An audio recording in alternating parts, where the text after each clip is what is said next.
Welcome to the Afterlife Podcast. This is your host, Pooja Chilakuri. My guest today is Kat Sanders. I had the joy of meeting Kat in person. We were at the same conference for the International Association of Near-Death Studies.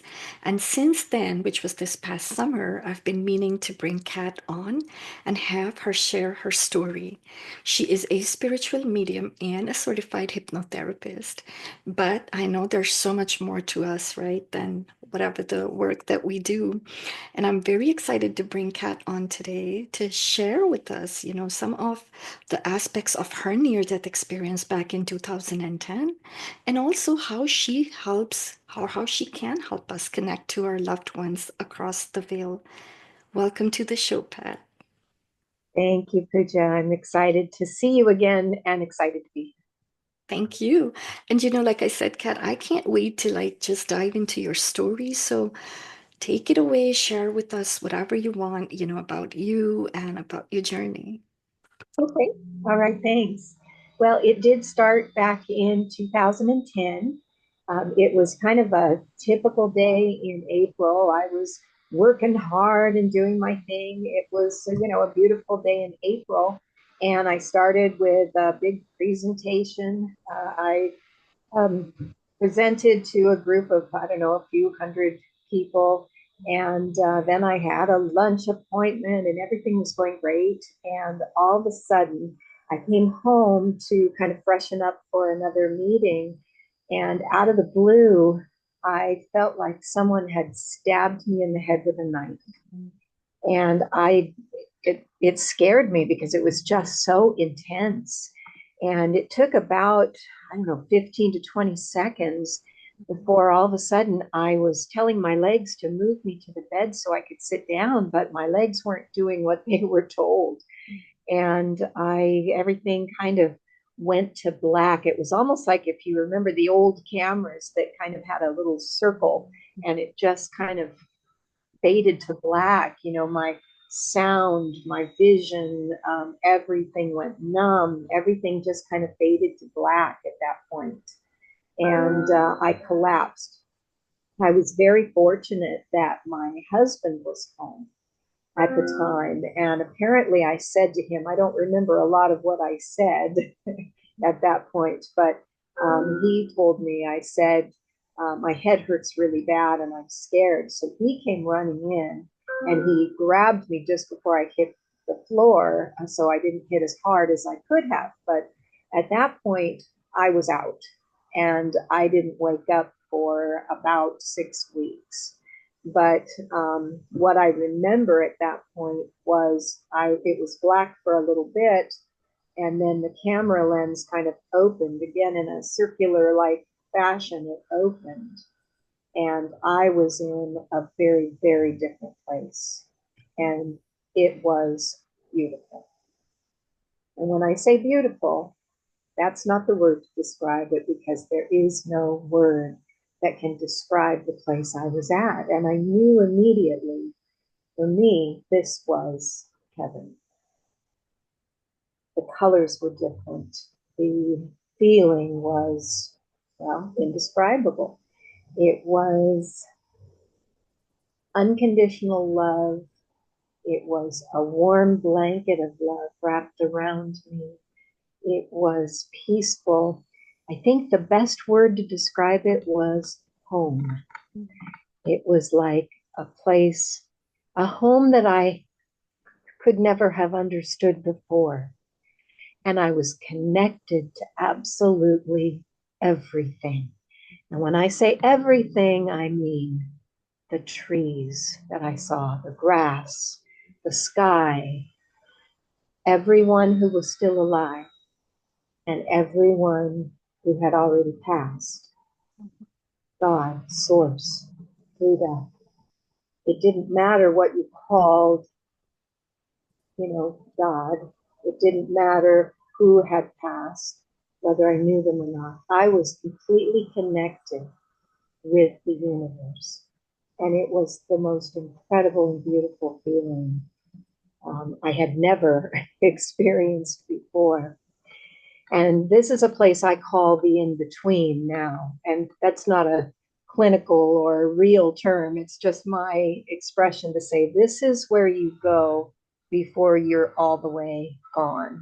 Mhm. Because I believe it's a customized place that is perfect for each of us. So when I got to this place and I felt this experience, on my right was a throne, and on that throne was a figure. In my experience, this was God. Mhm. There was a tree, there was grass. I heard singing like angels. I felt animals there. And again, still felt my husband, my son, the people that I loved that were alive. And I felt those that had departed that I loved. And in this place, I had a download of information. I believe this came from God. It was like they took a thumb drive and just plugged it into my brain and just gave me information. Now, for me, it was a tiny bit of a life review. It was some things that I needed to know. And for me, I had been raised in a very, I'll say, kind of a Baptist religion. Mhm. And I always felt as though certain religions, some were just kind of revered, and some I was taught were doing it all wrong. Mhm. So for me, what I was learning was that um, I always thought, say, the Jewish people, they were the chosen ones. So they were kind of at the front of the line. And Mhm. then those people that were without sin and believed in God and Jesus, they would be next. Mhm. And then the other religions, you know, for me as Baptist, gee, if you're Catholic, well, you're kind of doing it a little bit wrong, but you're still good because you believe, right? Mhm. I get it. Yes. Almost. You're kind of next in line. And then the other religions, well, gee, if you're Mormon, well, that's not really the right way to do it, is the way I was raised. Well, they're next in line. And then it would go on and on. And then there are those people who are sinners and people who have the mental illness and they don't really believe right. And the line went on. And so I had this line of people in my mind that God was showing me that see this line of people that you have, and all these sinners and these people that are awful and doing these terrible things that don't believe. They're down at the back of the line. And he took that line from me and he scrambled it all up. He scrambled it and he put them all in this big group. And he put his arms around them. He said, these are my children. These are all my children, even the least of them. These are all my children, and I love them unconditionally. And they all are welcome with me. And it was this beautiful revelation. And he says, I don't judge them and tell them they can't come here. I love them all. He says, and you need to love them. He says, look into their eyes, every one of them. You look into their eyes and you don't judge. It's not your place to judge. You don't judge these people. You love them all. You look beyond what they look like. You look beyond what they've been taught in this world and you see their beautiful souls. Their souls are beautiful. And I learned this and I just had this revelation of, wow, we are souls that come down to this earth and then we're damaged by everything we see and we feel and we experience because you don't know what kind of life you're going to have and what you experience once you're here. And I learned this just in just a flash of a second, but I learned this. And then I suddenly found myself back, in this park, and I saw this white path in front of me, and it was so bright, like hurt your eyes bright, but beautiful and loving.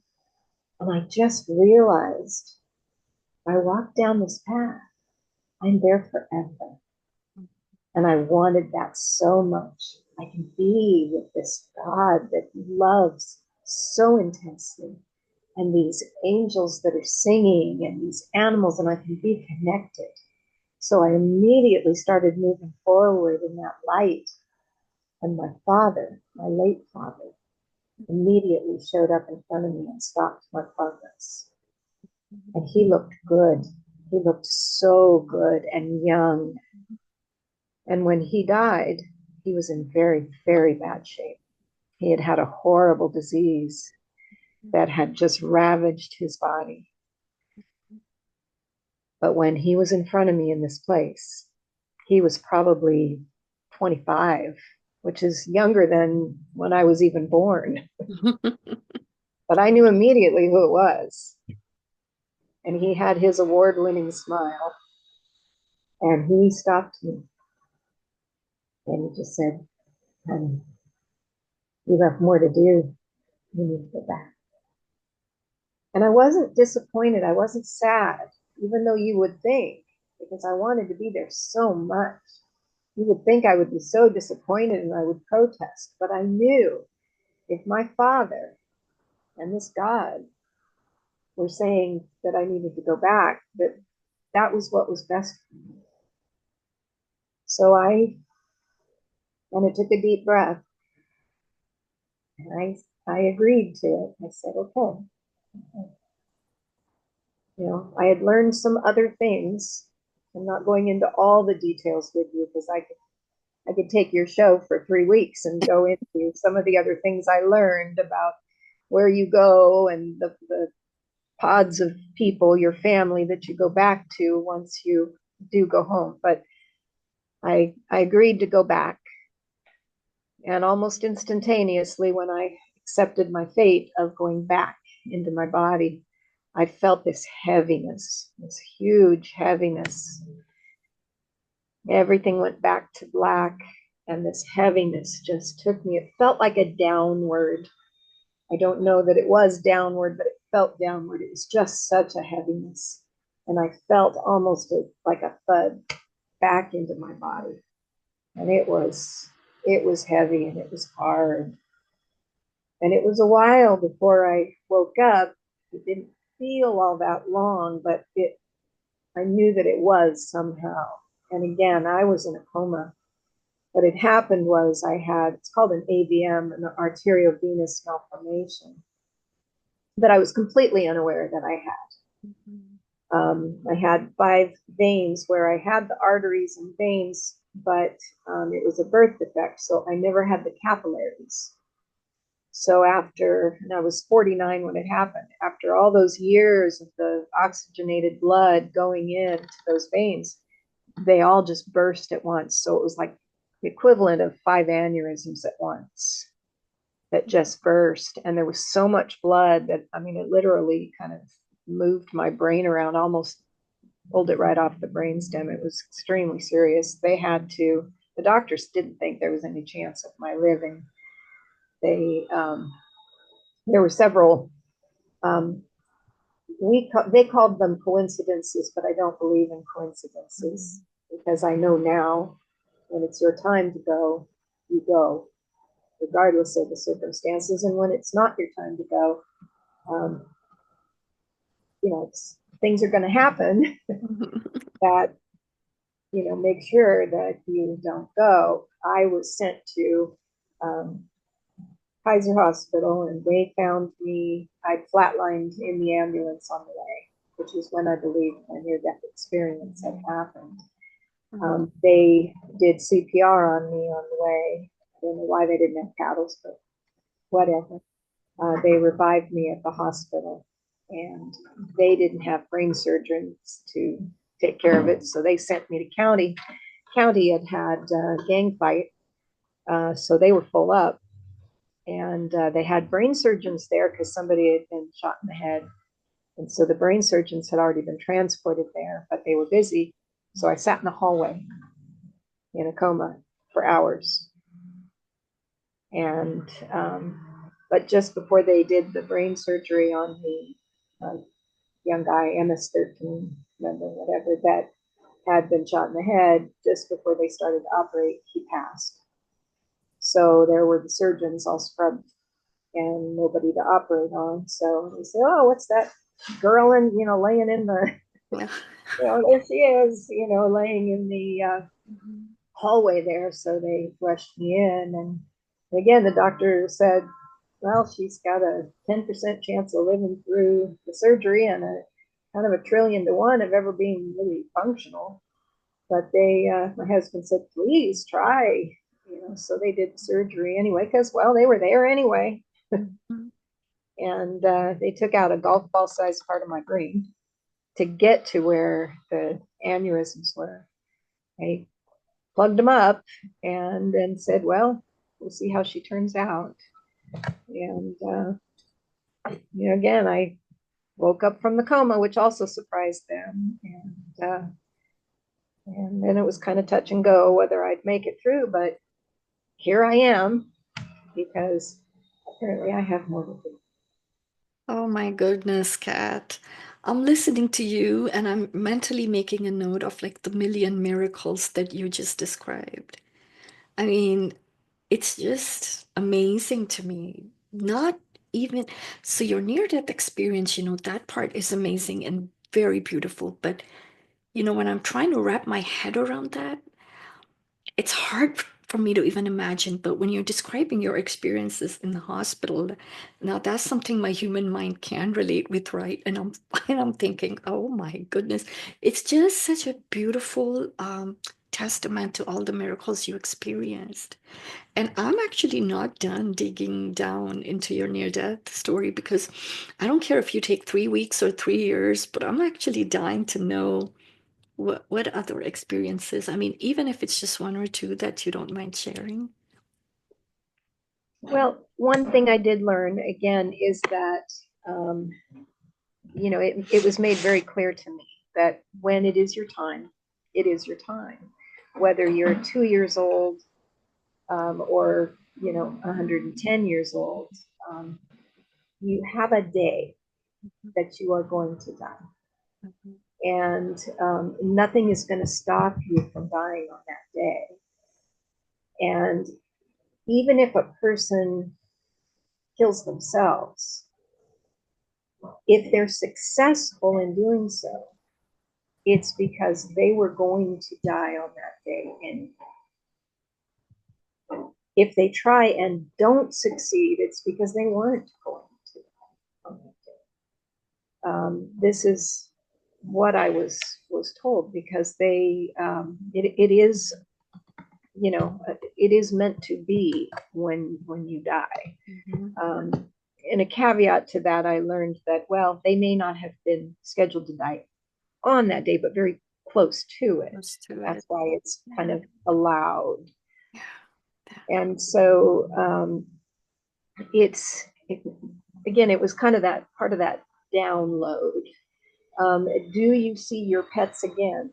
Um, yeah, your pets are part of this universe that plug in. And even as a medium now, I've actually had pets come to me, which was a huge surprise. But again, part of that download was, yeah, pets have, uh, these souls too. They're part of, Mhm. this whole universe. Trees.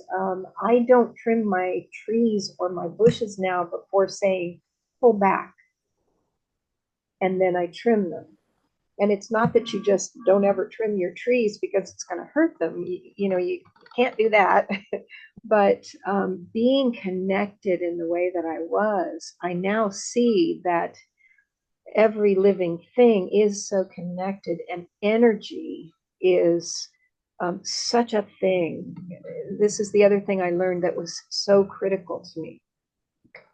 Energy is very, very real. We are all energy, which is why our souls do not die. Mhm. But if I look at you, Puja, and say, I love you, I care for you, I wish you well, Mhm. I am sending positive energy through me from the light and love in the universe and sending it to you. Now, when I do that, it is very good for you. Mhm. It's also very good for me Mhm. because it's coming through me and it's helpful. Mhm. If I were to do something the opposite of that, if I were to send negative energy, let's say somebody cuts me off on the freeway, which is a Mhm. problem I have that I'm working on, you know, you son of a gun, why did you do that? Curses on you, whatever. Um, that not only is a negative energy that I'm sending to that person, and it's actually harming that person, it's also harming me and my health to be doing that because energy is a very real thing. And it's really hard for us to just instantaneously say, I'm never going to do anything negative or say anything negative again. But it is a real thing. This is why the Reiki healers and these people that are doing the healing through their hands, through their minds, it really does help. It really does work because energy is a beautiful thing. Going out in nature, being around the trees, the birds, all of that is very, very good for you. Mhm. The other thing I've learned about is vibrations. Mhm. I only got a taste of it on the other side, but I've been working with it and understanding it. And music is a vibration. So listening to music is a good thing.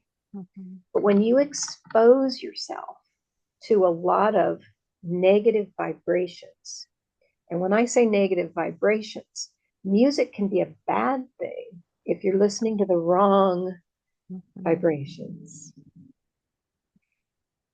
The different tones of voices. You're listening to a lot of really negative music, negative sounds, negative words. It's harming you.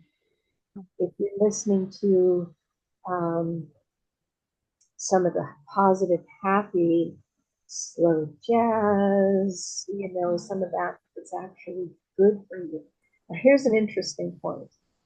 If you research cats and the sound of their purring, you'll find that um, when a cat purrs, the sound of their purring actually heals their body. That particular frequency of sound can actually send a sound wave through their body that heals inflammation and literally their bones. So it's good to have a purring cat around. And I'm not advocating well, yes, I am. Everybody should have a cat. I'm a cat. All right. But again, that vibration is very, very good for people. So the vibrations we have around us are important. So when people sit around and listen to news all the time, especially negative news, and I say this as a former news person, okay, that was my background. Oh, goodness. It is sensationalized, trust me. I was very good at sensationalizing it.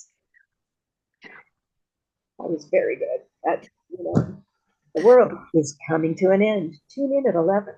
I Yeah. was very good at writing that stuff until I finally realized, I don't think I like doing this and got out of the business. But it's really not, and I'm not saying don't know what's going on, but do be careful about putting yourself in too much into that. Even listening to cop shows where they're killing each other. I love cop shows, but you know, watch a little bit of it, but don't inundate yourself with it. I kind of hate to see the rivalry right now between Republicans and Democrats and this fear mongering that they're pushing on the news. And I'm not saying one side is better than the other. I try and stay completely out of it when I can, but it's creating this rift where people friends don't like each other anymore right now because they're on the wrong side and whatever. And it's like it's very unhealthy for our bodies. And so best if we can try to stay away from it at least for a while during the day and just kind of get out there, meditate a little bit. stay away from the vibration of Kind of sounds like an energy fasting, right? it. Yeah. Yeah, like a It's a, detox. yeah. Yes, It's something else. absolutely. Thank you for sharing. Hallmark channel or something. I don't know, whatever. Listen to podcasts. Yes, definitely, right? Listen to uplifting podcasts. Yeah. Go to a meditation group. Yeah. Meet happy people. I went to a Hmm. speakeasy last night. So much fun. Listening to old music, live Hmm. music. It's so much. Yeah. Do Yeah. something. Do something happy. Keep Yeah. that good vibration. Yeah, that's one thing I'm learning is that joy is a very important vibration to engage with. Yes, Really. It's like medicine for the soul, isn't it? it So, really is. yeah, and you're sharing so much of that, all the wisdom and experiences that you've had, Kat. And I definitely don't want to make light of the physical hardships that led you there. Or I'm pretty sure that even like recovering, though you had this beautiful near-death experience, that's one of the things when I'm interviewing people and I listen to the trauma or the sickness that led to the near death, right? And then when I listen to the near death experience, the other stuff just poof vanishes for me.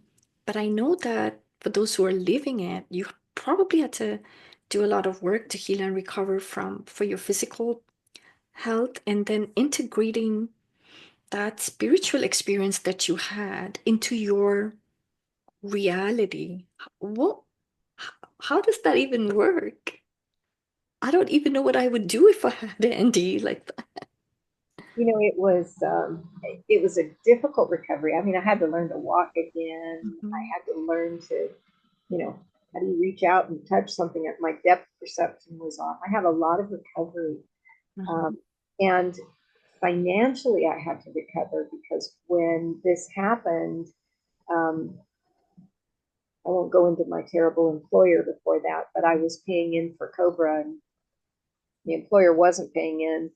Um, Kind of a long story, but just suffice it to say, for 2 weeks, I had no coverage, and that's when this happened. So I lost all my retirement savings. I lost hundreds and hundreds of thousands of dollars. I lost my house. I lost everything. You know what? I am so happy that this happened to me, even with that, because I was living in a $1 million house. I was living my Mercedes, yeah. I am still so happy that this happened to me because I am such a happy person. I'm no longer the workaholic I was before. mhm, And I have such a view of life of what it really means. mhm, I mean, we are these beautiful souls that come down to live in these bodies, to experience what it is to be on earth living a life. And mhm, then eventually we go back to being these beautiful souls. And we take with us all those experiences. And if we have this carefree, easy life, we don't learn much. mhm, We only learn if we have these traumas, these hardships, these, experiences that are more difficult. mhm, Um, Otherwise, what are we going to learn? mhm, Right? We have to experience love and difficulty and mhm, trauma, or we kind of go back going, well, that was easy, you know. So I'm just very grateful that this happened to me and that I got to come back, so that I had to do all the recovery and learning to walk and pushing through. And I can say, you know what? I really went through something and I learned a lot from it. And I hope that I can help somebody else to understand the most important thing is do not fear death. mhm, Because even though what I went through was super painful, God took away my pain. mhm, That's what a coma is called. mhm, That's what passing out is. God takes that pain away. mhm, And then he puts us in this incredibly great place and lets us know. You're about to go home, and it's going to be phenomenal. But you're still connected with those that have passed and those that are still alive. Mhm. Then he gave me this gift of mediumship, which was weird when I first started getting it because I was like, what's this? So that I could show other people that, look, you know what? Your father who's passed, he's not gone. Mhm. He's still here. Mhm.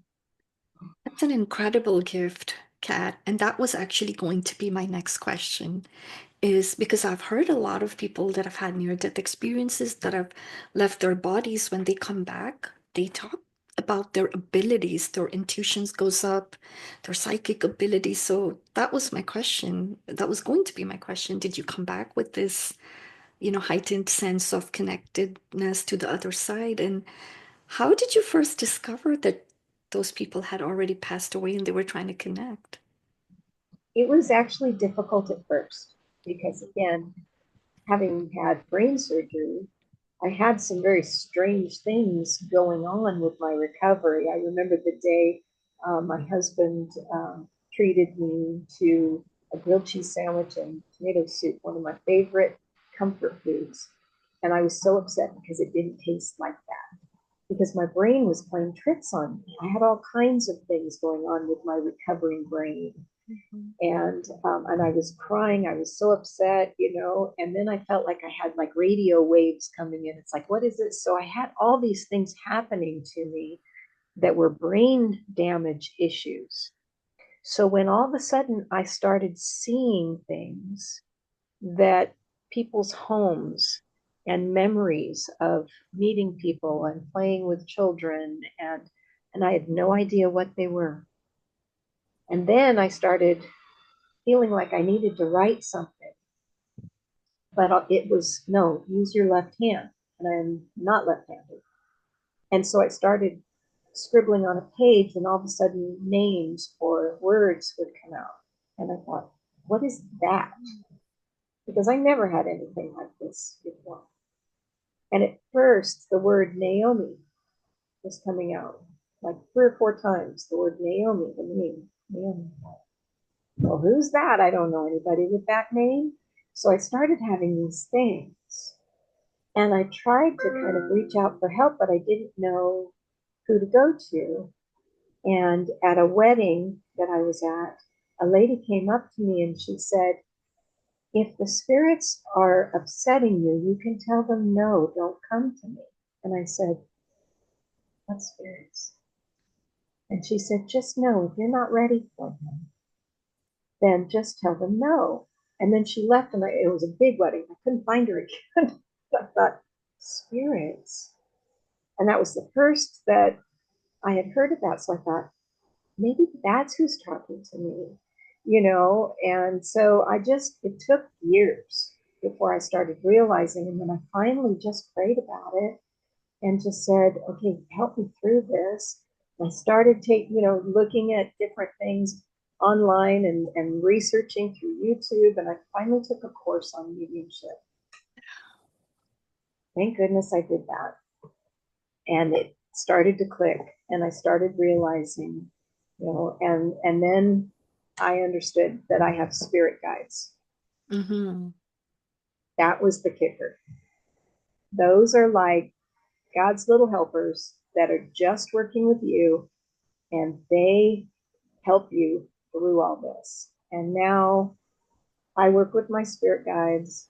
They help me through everything. I've kind of made these little deals with them. It's like, okay, so help me out here. Who is this person that's trying to talk to me? And who are they? And so they're like my angels. They're not angels, but they are my saviors because they translate for me what's going on. Mm-hmm.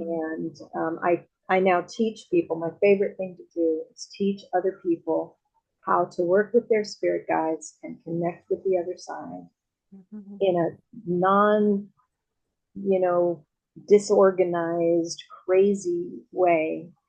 And it works wonderfully. I start by teaching people how to get a yes and no answer Mm-hmm. that's clear and concise from their spirit guides. Because a lot of times we pray to God, and we wish that we had a chalkboard that He could write on to give us an answer. Yeah. So I teach them how to get a yes and no answer from their spirit guides. And that starts off going, oh, they're really there. And they really do answer us. So this is how we start. And now I can look at someone like I can look at you, and I can see where the spirits are by looking at your face and seeing where the lights are. And that tells me female or male, grandparents to child. And that starts the conversation. And that's how I do my mediumship. It's just my way because I created it with the help of my spirit guides. So, again, when I teach people intuition and they want to learn to communicate with spirits, this is how I do it. So, spirit guides, we all have them. They're only ours. They're given to us before we're born, assigned to us, and they're just wonderful to work with. There is so much hope in everything that you've shared, Kat. I've always said that the biggest burden we carry is, when a loved one passes. Like that just feels awful, and it can feel so awful for such a long time. And to just know that there are, spirit guides, there are people like you that can help us, to connect. I think that's got to be so important for like a healing or some kind of a closure to help us move on. Because that's so hard. Oh, Grief is hard. it is. And if someone, and there are good mediums all over, Yeah. and if someone can say to you, yeah, I had a young lady come to me, and she was so sad over the loss of her father. Mm. And her father came in, and it was the funniest thing because what I was seeing was a hot dog and a casserole dish. And I said, well, I'm just going to tell you what I'm seeing. And so I told her, I said, I'm seeing a hot dog and I'm seeing a casserole dish. And she just started crying. She said, when I was 8 years old, I used to make him a hot dog casserole. And who would have thought? Yeah. Yeah. Okay, and that makes sense. I had no idea why I would see a hot dog in a casserole. Yeah. And she said, then I know he really is there because he would show you that. That was our special thing because he died when she was 10. So there wasn't a lot that he could have shown, but that was the one thing that would really, and she says, I knew if you were real, you would show me something about that. And I went, Mm. okay, well, you obviously told your dad that because that's what he's showing me. And she said, okay, then he's okay. Yeah. Yes, he is okay.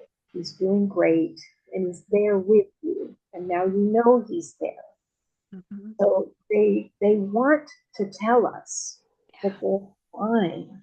Yeah. They really want to. Yeah. And again, there's so many great mediums out there. Yeah. And all we need to do is just maybe trust one to do that. I, And I, uh, and that's and again, my favorite thing is you don't really need a medium. You just need to learn how to do it. how to do it. I'd Yes. love to train everybody. Right. That's the best way. I think so, Kat. I think so. But all of us can need a little hand holding or someone to carry us when we're grieving, right? Um, Yes. yeah. Yeah. So I'm grateful for those who do that work and are so invested in it because that's one of the reasons I started the Afterlife channel was because, other than my curiosity for near-death experiences, it's Yeah. also led me to interview people that work with grief. Because I just think that's such a big burden for all of us. When that happens, life gets interrupted in a It big way. does. It's Yeah. hard to not have that physical person. Hmm. And I've sung at a lot of funerals, Hmm. and people say, "How can you do that? Don't you get choked up?" And it's like, Hmm. actually, I'm a little jealous that they're in that wonderful place. So I'm happy for them. I try not to smile because other people think that there's something wrong with me. Yeah, of course. But you mentioned a very important word, trust. When you said there's so many good ones out there and we could trust one, but a lot of us have been conditioned not to, Yeah, and religion has also played a role in that. For me personally, I know the denomination that I was part of, they did not trust anything that was supernatural. They did not encourage any of these experiences, right? So right. my brain was conditioned to doubt it, to Yeah, shut it down. So yeah. that's what I'm asking. Like, do you feel like any part of your religious upbringing ever, did you ever feel like, is this real? Do I need to shut it down? Is this wrong? Did you Yeah. ever go through that?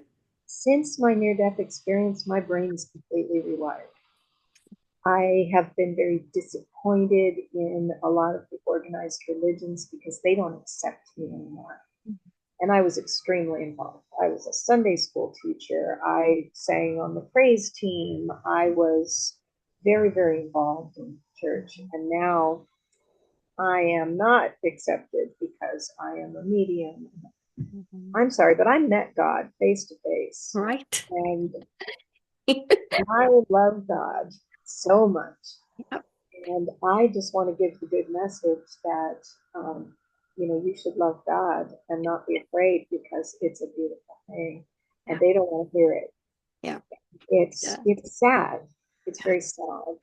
Yeah. Um, but they want to hear, you better darn well, give to our church. And if you don't do the right thing, you're going to go to hell. And I'm sorry, that's not the right message. Yeah. So I have a little bit of an opposition towards Yeah. organized religion in the Yeah. most part, even though I am the biggest proponent of you should love God because he is so awesome and Yeah. incredible and loving. Hmm. So it's really sad, but no, I don't have any concerns about my religious upbringing and that because my brain is completely rewired after what I've been through. Thank you I for I sharing. still have even my family.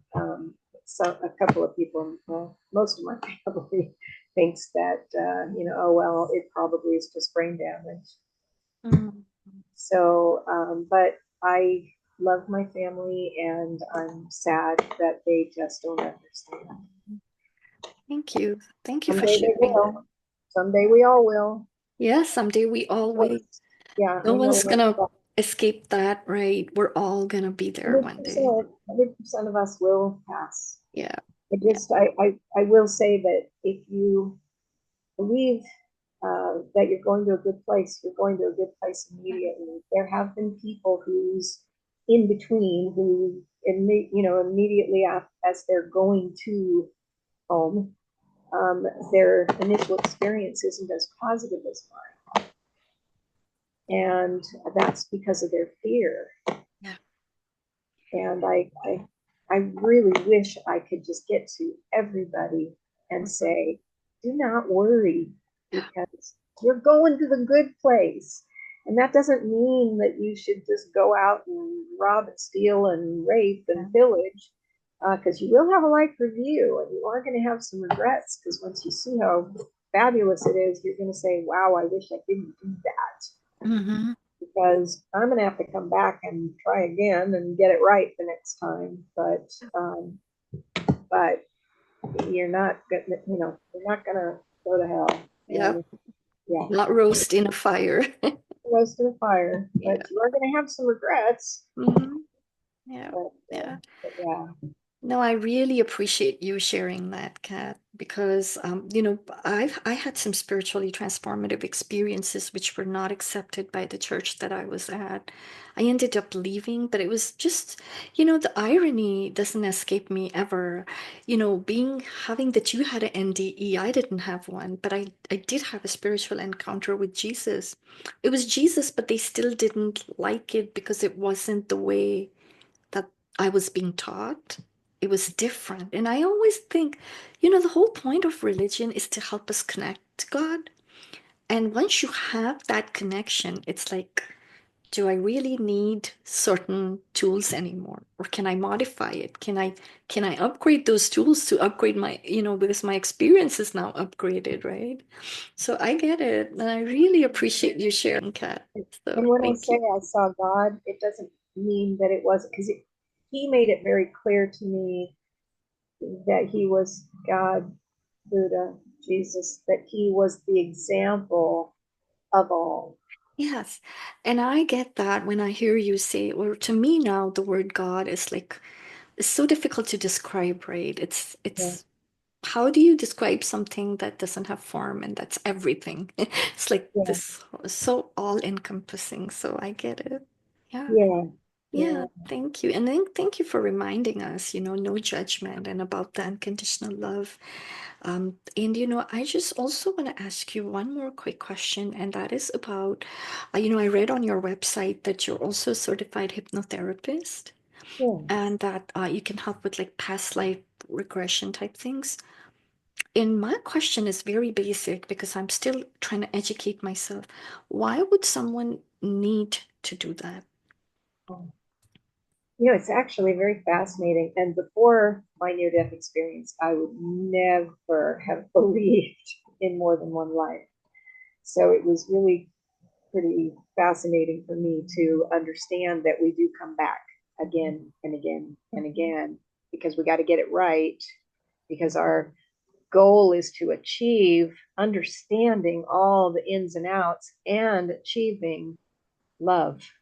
It mhm, is all about love. So for those of us who are doing it all wrong and doing the bad things, you are really going to have to come back and have some pretty tough times trying to learn and get it.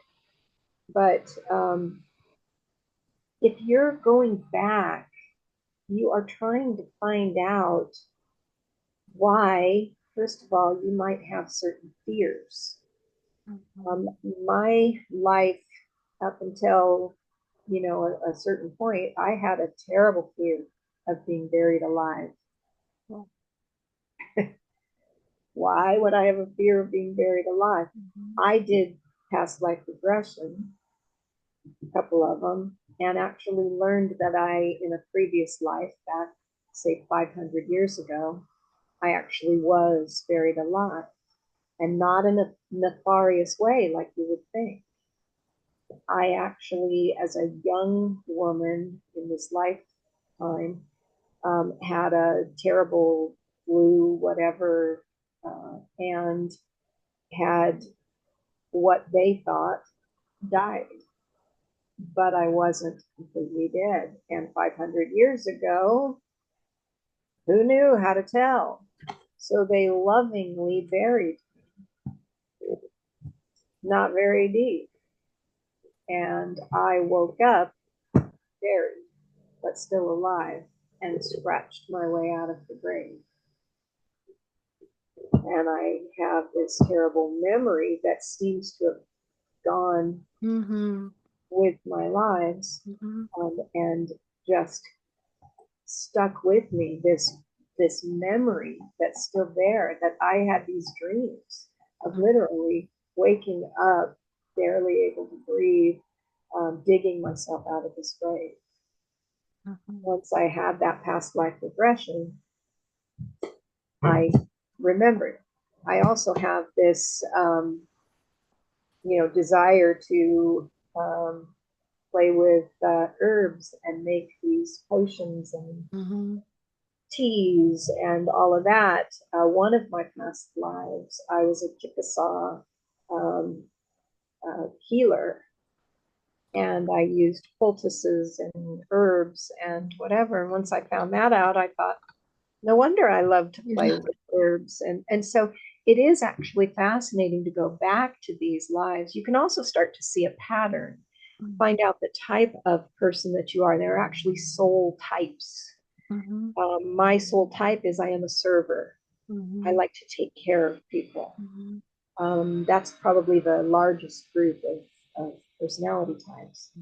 Um, but I can see a pattern that I'm trying to apparently get rid of, and that is people take advantage of people too often. mhm, And so that's something I'm trying to achieve. So there are certain patterns you can see, certain things that I'm repeating in different lifetimes that I mhm, need to overcome. It's like, okay, I see that I'm doing this. I need to stop that so that I don't have to keep repeating it in other lives. mhm, So there's different things that are fun to see Mhm. when going back into past lives. Got it. Got it, Kat. Thank you. Thank you so much. I could go on and on, but I time is coming to a close, but I don't want to leave without asking you how we can stay connected. So I have your website, which I will put in the show notes. And do you have any other way that people could find you and connect with you? Yeah, my website's not really great yet. I'm not really good with technology, but that may be the best way for now. Okay. Um, yeah, eventually I'll get out there social Yes. media wise. But And when you do, please get in touch with me and I will update my show notes so people can find you because I really think that what you're doing is so important. So would love for folks to find you, Kat. And I um, hope I get to see you at another conference as well. I hope we can reconnect. Yes. Thank you. Thank you for coming on and thank you for sharing. You bet. It's been fun. I Yeah. appreciate it.